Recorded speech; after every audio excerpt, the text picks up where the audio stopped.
Bienvenue, bienvenue à chacun, chacune. Je suis navré de ne pas pouvoir être avec vous et surtout que la personne qui devait venir prêcher a eu un empêchement pratiquement de dernière minute, d'où cette vidéo.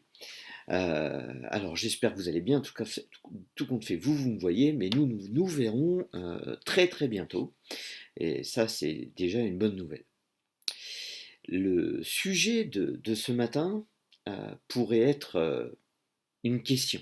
La vie chrétienne, est-ce marcher sur un fil?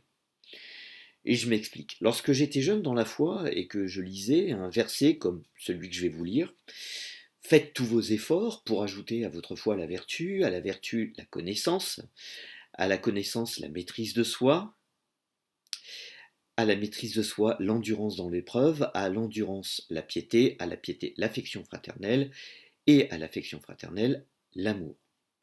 Je cherchais à faire le point sur les éléments de cette liste où je me sentais plus ou bien et les autres où je me sentais complètement en défaut.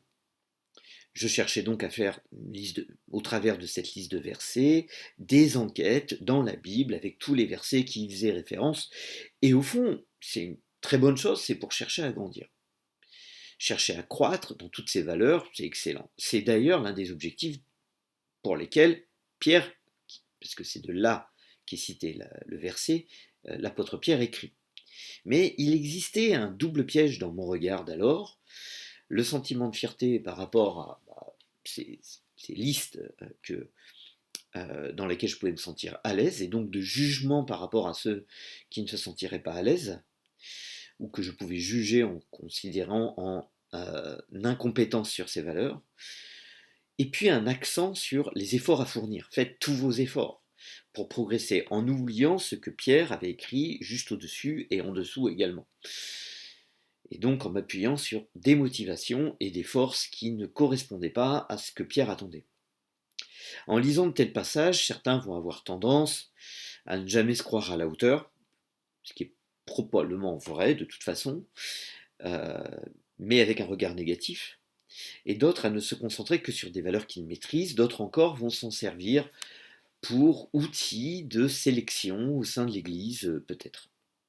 Les pièges sont tout humains. Parfois, on peut avoir l'impression même que, en lisant une telle liste, la vie chrétienne, c'est marcher sur un fil à 20 mètres de haut, où on risque inévitablement de soit perdre pied, soit tanguer un peu trop vers la droite, un peu trop vers la gauche. Et si nous pensons agir ainsi, que la vie chrétienne c'est marcher sur un fil à 20 mètres de haut, il est bon d'avoir un filet de protection. Et c'est ce que le filet que je vous propose. D'abord, un premier filet de protection, c'est lire l'encadré, parce que l'encadré est très utile. D'abord, lire la section entière, qui est entre guillemets entrecoupée par des mots semblables, comme appeler, choisi et connaître Christ, et qui finiront par ces mêmes versets en fin de section. Donc ça donne bien une encapsulation du passage en question. Et voici ce qu'on peut lire au début de la deuxième lettre de Pierre, au chapitre 1. Alors, d'abord, c'est une introduction commune. Simon-Pierre, serviteur et apôtre de Jésus-Christ, salue ceux qui ont reçu le même privilège que nous, la foi. Ils la doivent à Jésus-Christ, notre Dieu et notre Sauveur, car il est juste que la grâce et la paix vous soient données en abondance par la connaissance de Dieu et de Jésus, notre Seigneur.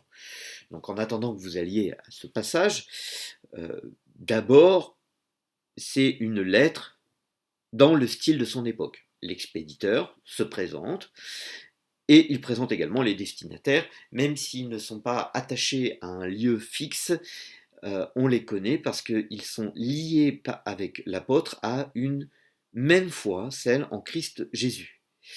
Et puis, nous lisons cette formule que l'on trouve dans la plupart des lettres pastorales, toutes celles de Paul, celle de Pierre et la première de Jean, à quelques mots près, ça ressemble à ça, que la grâce et la paix vous soient données en abondance par la connaissance de Dieu et de Jésus notre Seigneur. Les lettres ne sont pas donc des traités de théologie, même s'il y a la théologie dedans, ni des décrets dogmatiques, même s'il y a des dogmes dedans. C'est un homme bien connu des chrétiens qui écrit ou à d'autres hommes et d'autres femmes, euh, avec une connaissance relative des uns et des autres. Donc ce ne sont pas des traités juridiques désincarnés, bien au contraire. Et maintenant, on va lire un peu la suite. Par sa puissance, celle de notre Seigneur Jésus. En effet, Dieu nous a donné tout ce qu'il faut pour vivre dans la piété en nous faisant connaître celui qui nous a appelés par la manifestation de sa propre gloire et l'intervention de sa force. Ainsi, nous bénéficions des dons infiniment précieux que Dieu nous avait promis. Il a voulu, par ses dons, vous rendre conforme au caractère de Dieu, vous qui avez fui la corruption que les mauvais désirs font régner dans ce monde. Pour cette raison même, faites tous vos efforts pour ajouter à votre foi la vertu la connaissance, à la connaissance la maîtrise de soi, à la maîtrise de soi l'endurance dans l'épreuve, à l'endurance la piété, à la piété l'affection fraternelle, à l'affection fraternelle l'amour. Car si vous possédez ces qualités, et si elles grandissent sans cesse en vous, elles vous rendront actifs et vous permettront de connaître toujours mieux notre Seigneur Jésus-Christ, car celui à qui elles font défaut est comme un aveugle, il ne voit pas clair, il a oublié ce qui a été purifié, qu'il a été purifié de ses péchés d'autrefois. C'est pourquoi, frères et sœurs, puisque Dieu vous a appelés et choisis, faites d'autant plus d'efforts pour confirmer cet appel et ce choix, car si vous agissez ainsi, vous ne tomberez jamais. Ainsi, vous seront grandes ouvertes les portes du royaume éternel de notre Seigneur et Sauveur Jésus-Christ. Comme je le disais, c'est une lettre écrite par un homme. Et connaître la vie de l'auteur est le deuxième filet de protection qui peut nous aider à bien comprendre la lettre. Qui nous l'écrit? Cela peut avoir une certaine valeur de savoir ça. Cela peut nous aider à comprendre ce que nous lisons. Savoir qui nous écrit sa vie devrait nous influencer, tant dans la compréhension des encouragements et des exhortations qu'on y lit, que dans une idée de la tonalité qu'il va user. C'était un homme, et le terme a été rappelé plein de fois, puisqu'il dit que nous le sommes, choisis et appelés, mais c'était un homme lui-même choisi et appelé par Christ, un apôtre de Jésus, reconnu par ses pairs, ayant du crédit par sa vie en Christ. Alors, même s'ils ne connaissaient pas, les auditeurs, s'ils ne connaissaient pas personnellement Jésus-Christ, Pierre, je veux dire, ils avaient toutes ces données en tête, et ils savaient que lui était reconnu. Et donc, quand à 3 reprises, Pierre utilise les mêmes expressions au début et à la fin du passage, il savait de quoi il parlait, puisqu'il était lui-même choisi par Christ. Pour autant, tout comme à l'époque d'aujourd'hui, tout comme à l'époque, et aujourd'hui, au sein des communautés chrétiennes, on peut avoir tendance à écouter et suivre, alors aujourd'hui c'est sur le net, des enseignements et des enseignants dont la piété ne suit pas. On ne les connaît pas, entre guillemets, on les connaît ni d'Ève ni d'Adam. Ni même, nous ne nous posons peut-être même pas parfois la question de savoir si des responsables que nous connaissons, eux, porteraient crédit à ces personnes. Et parfois, on boit les paroles parce qu'elles semblent en apparence belles et bien faites.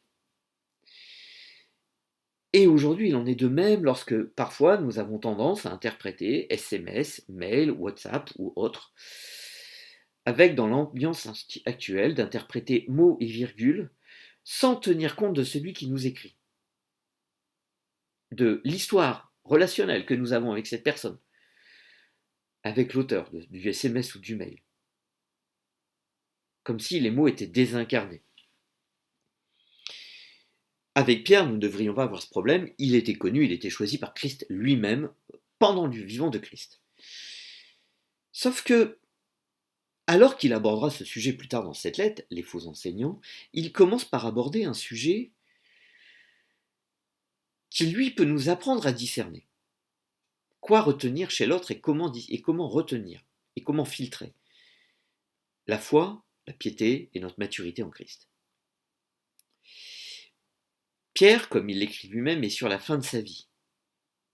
Ces mots possèdent donc une portée toute particulière, et tout aussi particulière par exemple que celle de la seconde lettre de Paul à Timothée. D'ailleurs, il existe de nombreux parallèles entre les deux lettres. La piété, justement. Et il le dit, je sais que je vais bientôt quitter ce corps mortel, notre Seigneur Jésus-Christ me l'a révélé. Que l'on soit jeune ou moins jeune,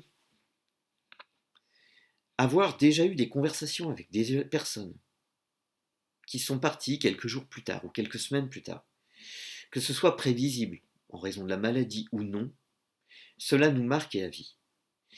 L'une des premières fois que ça m'est arrivé, j'avais 17 ans, et une tante, se sachant condamnée par la maladie, a fait le tour des maisons des personnes qu'elle aimait. Et 34 ans plus tard, je me souviens encore de tout, de la maison, où était le canapé, où j'étais assis sur le canapé, où elle était assise quand elle me parlait. Je me souviens des propos de mon père lorsqu'elle est partie, des encouragements personnels qu'elle m'a donnés, mais aussi des avertissements et de l'amour avec laquelle elle m'a parlé. Et bien c'est exactement ce que Pierre fait ici. Il va mettre en place une bonne compréhension et une bonne manière de vivre l'exhortation qu'il nous offre et qu'il met sur notre cœur devant nos yeux. Et il va nous offrir, en plus de ce, entre guillemets, filet de protection, lire l'encadré et puis savoir qui nous écrit, d'autres protections qu'on pourrait peut-être, suite à l'image de l'équilibriste, imaginer comme un harnais ou une barre pourrait nous aider à faire la bascule, un équilibre. Un ensemble de protections apaisant, sauf que c'est plus que des protections qu'il nous offre, ce sont des assurances. Et dès les premières lignes, il présente une première assurance avant d'aborder les moyens que Dieu nous donne pour faire ce qu'il attend de nous. La première chose, c'est notre foi en Jésus-Christ. Ceux qui ont reçu le même privilège que nous, la foi, ils la doivent à Jésus-Christ, notre Seigneur et notre Sauveur, car il est juste. Donc nous, non. L'apôtre Paul, lui, l'écrira autrement, en chapitre 5 de l'Épître aux Romains, ayant été justifié par la foi en Christ Jésus. En raison de la justice de Dieu accomplie à la croix, dès lors que nous acceptons son œuvre à la croix par amour pour nous, qu'il a pris pour nous les châtiments que nous méritions, nous sommes justifiés, c'est-à-dire déclarés justes. On n'était pas justes. Mais heureusement, l'œuvre de Dieu dans notre vie ne s'arrête pas juste à cette grâce, bien qu'elle soit merveilleuse. Et heureusement, car si nous avions besoin d'être justifiés devant Dieu par quelqu'un d'autre, par Christ, c'est parce que nous étions incapables d'y parvenir par notre propre force. En fait, en ayant la foi, comme l'écrit Pierre, c'est parce que nous avons fui la corruption qui existe dans le monde et sa convoitise. Et nous n'avons pas l'intention, comme c'est écrit à la fin, normalement, de rester aveugles, ou même de devenir amnésique, d'oublier de là où il nous a sortis. Parce que nous, en théorie, le chrétien, et normalement c'est comme ça que se voit le chrétien, il n'a pas envie d'y retourner. Et bien que ce soit déjà une grâce infinie d'être sauvé, et nous en avions besoin, cela ne changera rien si Dieu ne nous aide pas à vivre autrement. Et c'est en cela que la suite du passage prend toute son importance avant même la liste des valeurs et du caractère que nous sommes appelés à avoir et faire fructifier. Par la puissance, en effet, Dieu nous a donné tout ce qu'il faut pour vivre dans la piété. Nous bénéficions des dons infiniment précieux que Dieu nous avait promis. Et par ces dons, il veut nous rendre conformes au caractère de Dieu. La liste. Et ce n'est qu'ensuite qu'il nous demande de faire tous nos efforts, des efforts basés sur ces dons qui viennent d'un Dieu qui est infiniment puissant. Et ce n'est pas rien ce qu'il nous a donné pour vivre cette piété. Alors, vite fait, mais il faut quand même en parler, la piété c'est quoi? C'est une dévotion, un attachement respectueux et fervent à Dieu et à la religion. Ça, c'est une définition du dictionnaire. Et par voie de conséquence, ça entraîne une conduite qu'on est amené à tenir dans notre quotidien. D'une telle définition, nous pouvons y associer le mouvement du XVIIIe siècle qui s'appelle le piétisme, qui lui mettait l'accent sur la nécessité de l'expérience religieuse individuelle. Que, en fait, l'attente de Dieu, c'est que notre connaissance se traduise dans notre vie réelle par une réelle relation avec Dieu et par des attitudes qui vont changer dans notre vie et qui vont grandir ces attitudes. Or, et de plus, celui qui nous demande de faire tous nos efforts pour vivre notre foi, c'est de quoi il parle. Et parce que c'est quelqu'un qui, 30 ans plus tôt, a cru par ses propres forces pouvoir s'en sortir et suivre Dieu sans problème. Et malgré les avertissements de Jésus-Christ, voici 2 phrases qu'il dit la veille de son arrestation. Quand tu serais pour tous une occasion de chute, tu ne le seras jamais pour moi. Et puis, il insiste, quand il me faudrait mourir avec toi, je ne te renierai jamais. Et il dit cela à voix haute. L'effet de groupe va avoir son effet, tous les autres vont dire la même chose. Ayant déjà été un contre-exemple en voulant s'appuyer sur ses propres forces, il insiste donc par ses expressions percutantes sur le fait que Dieu a tout donné. Vous avez peut-être déjà entendu que oui, mais à ce moment-là, c'est parce qu'il n'avait pas le Saint-Esprit que la Pentecôte n'était pas arrivée. Réflexion intéressante, compréhensible. En voici 2 autres qui peuvent mettre à défaut, et qui pour moi mettent à défaut cette première réflexion. C'est que cette même soirée, Jésus a dit à Pierre, avant même qu'il dise ces phrases, qu'il était pur. Et comme tous les prophètes de l'Ancien Testament, enfin plusieurs prophètes de l'Ancien Testament l'avaient annoncé, seules les fusions de l'Esprit rendent pur. Donc il avait reçu l'Esprit Saint. Est-ce que l'Esprit Saint va faire en sorte que nous ne pécherions plus? Ça, c'est la deuxième réflexion. Parce que si on se dit, oui, mais il rate parce qu'il n'a pas l'Esprit Saint, peut-être pensons-nous que si on a l'Esprit Saint, on ne pêche plus. Alors, si c'était le cas, un tel raisonnement, il n'y aurait plus besoin de recevoir aucune exhortation. Et Pierre n'aurait pas besoin de nous faire une telle lettre. Or, il nous dresse une liste de traits de caractère tout en disant faites tous vos efforts. Il connaît l'erreur à ne pas commettre, erreur qu'il a faite, et erreur, je me souviens que j'ai faite moi-même après avoir entendu des prédications sur comment nous devrions suivre Jésus-Christ. Avec je me souviens de la prédication, c'était le calcul à la dépense, basé sur un texte de Jésus qui disait, enfin un texte de l'évangile de Luc, où Jésus disait, expliquez comment le suivre. En effet, si l'un de vous veut bâtir une tour, est-ce qu'il ne prendra pas le temps de s'asseoir pour calculer ce que ça lui coûtera et de vérifier s'il a les moyens de mener son entreprise à bonne fin? Sans quoi, s'il n'arrive pas à terminer sa construction, après avoir posé les fondations, il risque d'être la risée de tous les témoins de son échec.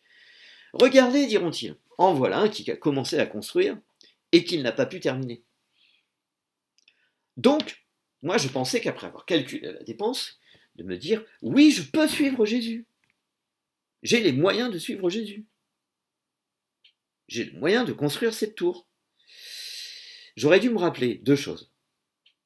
D'abord, que ce même Jésus, par ailleurs, parce que moi nous, aujourd'hui, on a quand même tous les évangiles, sans moi, vous ne pouvez rien faire. J'aurais dû donc en conclure, non, par mes propres forces, je ne peux pas suivre Christ. Mais avec Christ, je peux construire la tour qu'il veut que je construise. Et c'est le passage entre je crois parce que je peux vers le je crois parce que Dieu peut.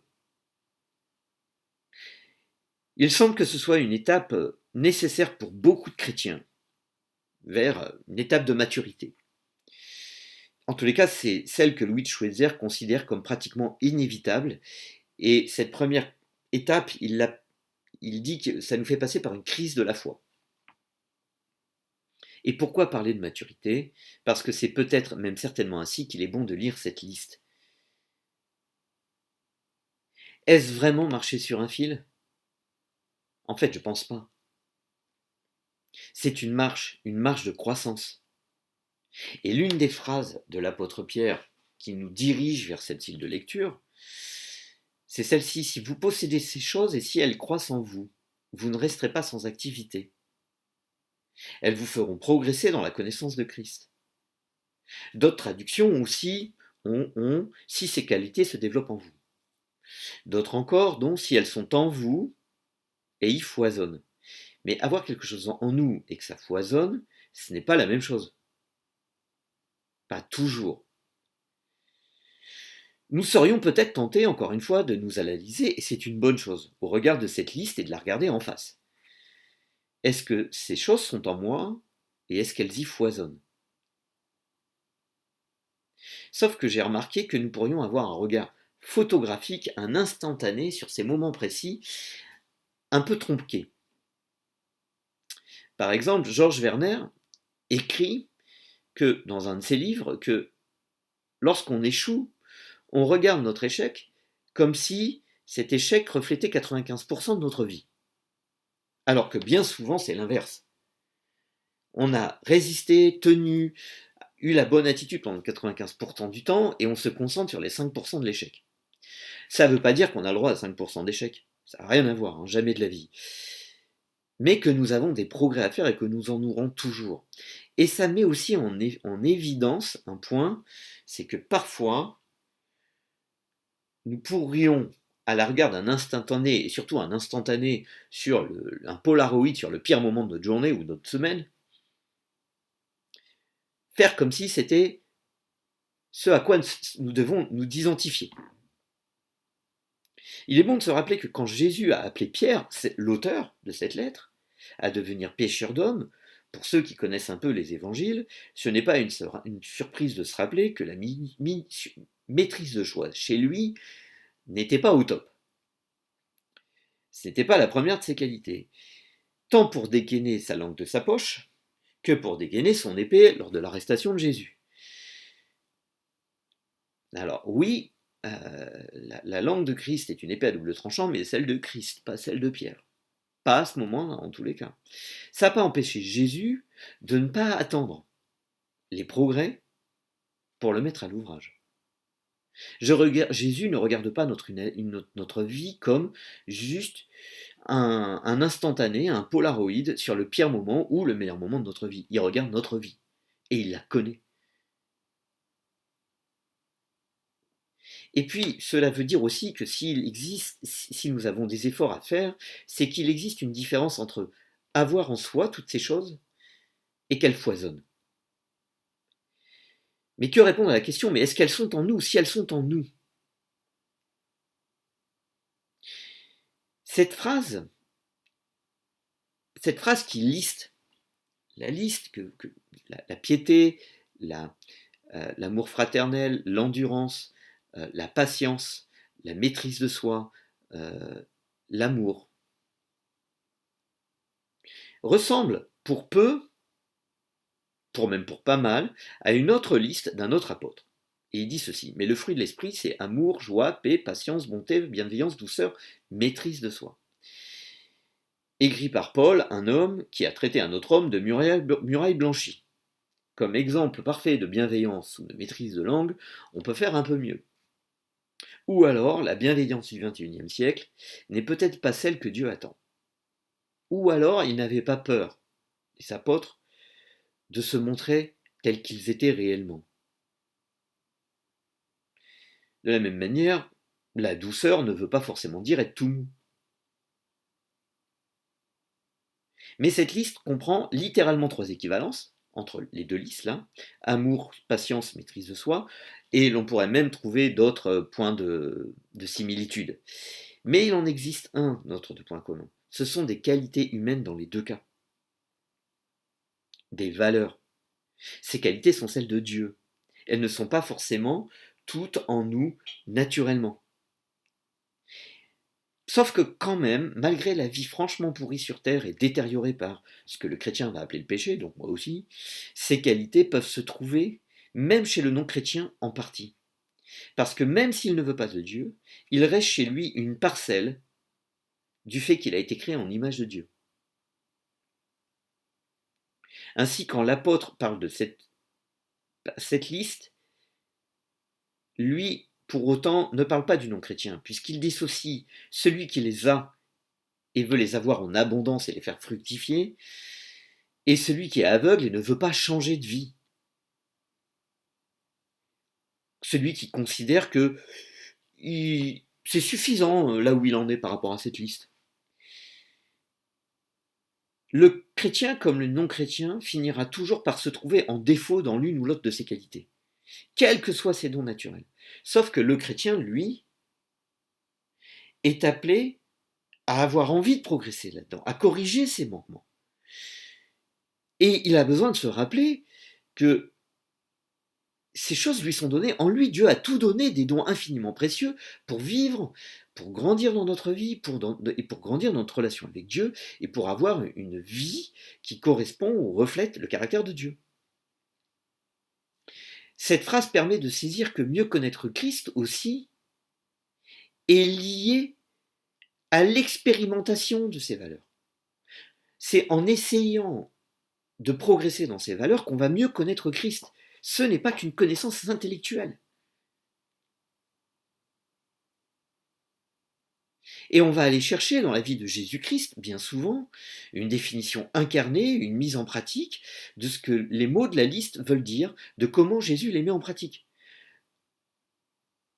De chercher de l'aide et du soutien auprès de Jésus. Ce Jésus n'a pas eu peur de dire ce qu'il pensait parfois aux disciples tout en étant rempli d'amour. Il a été patient avec eux tout en sachant qu'ils échoueraient. Sa connaissance était en parfaite adéquation avec sa relation avec Dieu, au point où il pouvait dire à ses détracteurs, même si vous ne croyez pas en moi, croyez aux œuvres que vous voyez faites par moi. Il n'y avait chez lui aucun décalage entre sa piété, sa vie, les valeurs qu'il mettait en place, ses traits de caractère et sa connaissance. Les œuvres donc, puisque Jésus dit « voyez mes œuvres ». L'apôtre explique que ces valeurs, qui ne sont pas des actes en soi, ne nous rendront pas sans fruit ou inactifs. Maintenant, il y a un autre danger que met en avant Jonathan Wards, du Résame. Il écrit ceci: « Pour plaire à Dieu et aux autres, pour me conformer aux attentes et aux autres, ma spiritualité, je vais devoir accomplir des actions, être actif, engagé, porter du fruit. » Sauf que derrière le mot fruit, il y a dans l'esprit de beaucoup de bonnes œuvres. Et le vrai fruit qui découlera de cette interprétation, de cette lecture, sera la fatigue et la frustration de jamais en faire assez. Bonne nouvelle, Pierre ne met pas l'accent sur ça. La productivité ou l'efficacité de ces valeurs ne sont pas explicites ici. Ce sont des valeurs qui peuvent être visibles au bout d'un moment, extérieurement, à un moment ou à un autre, mais pas forcément quantifiables. Les autres, ceux qui nous connaissent depuis un moment, qui nous fréquentent depuis un certain temps, vont discerner qu'elles croissent ou pas, ou ce qui croit et ce qui ne croit pas encore dans la liste. Mais les progrès ne sont pas toujours visibles d'une semaine à l'autre. Parfois, oui, quand même, ça arrive. Ces valeurs, donc, vous avez remarqué que depuis le début, je n'ai pas insisté sur la définition point par point de cette liste, car au fond, aucun des mots en eux-mêmes n'ont besoin de développement. Pierre ne les développe pas. Il les présente comme un ensemble cohérent. Il n'est pas question de savoir si on est à 100% dedans ou pas. Nous ne pourrons jamais atteindre cette liste. Nous ne sommes pas Christ. Nous pouvons toujours chercher à en savoir plus, et je le fais moi-même. Mais cette connaissance ne vaut rien sans une vie avec Christ. Le chrétien n'est pas un gnostique. Il n'est pas question d'avoir une maîtrise de soi simplement pour l'avoir. Elle est appelée à être vécue dans la relation avec l'autre. L'amour est une belle valeur, mais des gens sous prétexte d'amour font n'importe quoi et se permettent de faire n'importe quoi. L'endurance dans l'épreuve ne veut pas dire euh, te- être parfait dans l'épreuve. L'épreuve va nous faire réagir, parfois pas bien avec l'autre, pas bien avec ceux que nous aimons le plus même parfois, va nous faire perdre patience. Mais l'endurance dans l'épreuve, Pierre c'est ce qu'il dit, c'est revenir à Christ. Et Raphaël Hanson-Berger l'explique, lui, dans ses études sur le discipulat, il dit grandir en Christ, ce n'est pas pécher de moins en moins, c'est revenir à lui de plus en plus vite. Ensuite, nous n'avons pas toujours les mêmes forces et faiblesses. Nous ne grandirons pas tous, ni de la même manière, ni à la même vitesse. Certains auront certains traits de caractère qui influencera leur spiritualité plus qu'une autre. Par exemple, la personne très portée sur la vertu aura une relation avec Dieu plutôt axée sur l'orthodoxie. Et il regardera les autres par rapport à son orthodoxie, par rapport à sa droiture. Et ce sera une vraie force pour les autres et pour l'Église. Mais celle-ci aussi pourrait prendre le pas sur sa relation sociale, sur son attitude sociale et fraternelle, parfois.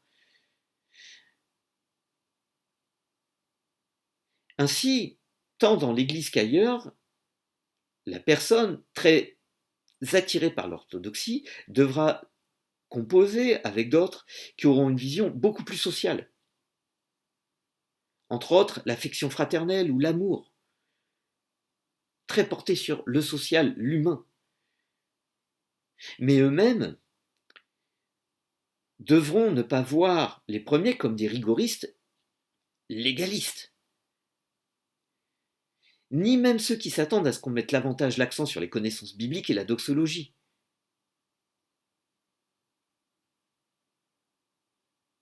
Ces derniers auront parfois quelques réticences lorsqu'ils entendront des personnes qui auront, eux, à cœur qu'on ne néglige pas l'expérience spirituelle, la piété, l'expression des charismes aussi.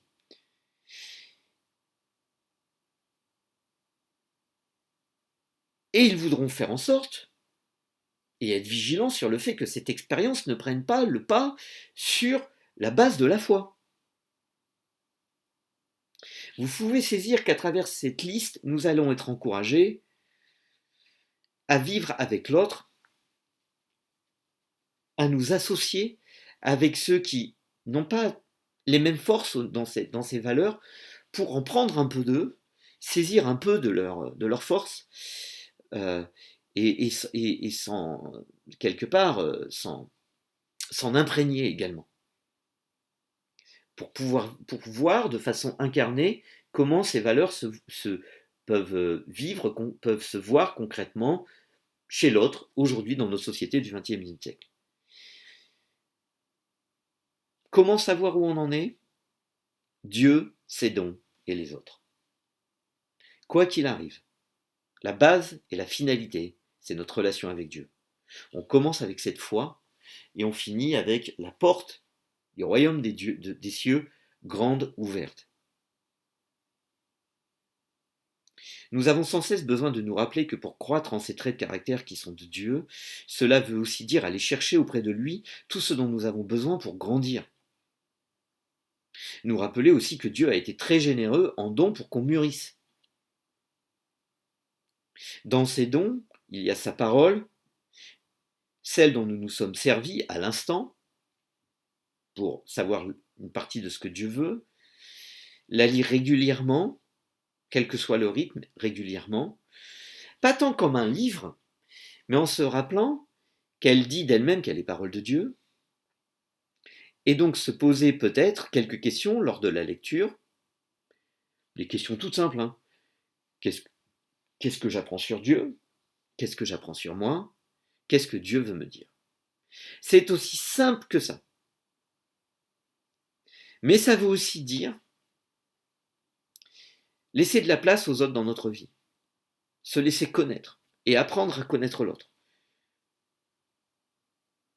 Rester un peu plus longtemps dans les rencontres fraternelles. Chercher à y participer. Et parfois, auprès de quelques-uns de confiance, où on a pu éprouver leur fiabilité et aussi leur confidentialité parfois, nous pouvons parler de nos doutes, de notre vie, et cela sur la durée. Et l'objectif n'est pas anodin. C'est ne pas se reposer sur ses lauriers, mais aussi regarder toujours la grâce de Dieu et au fait qu'il nous a tout donné pour continuer à grandir. Parce que c'est ce qu'il veut, nous accueillir les bras ouverts là-haut. Que Dieu vous accompagne et à très très vite. Bon dimanche.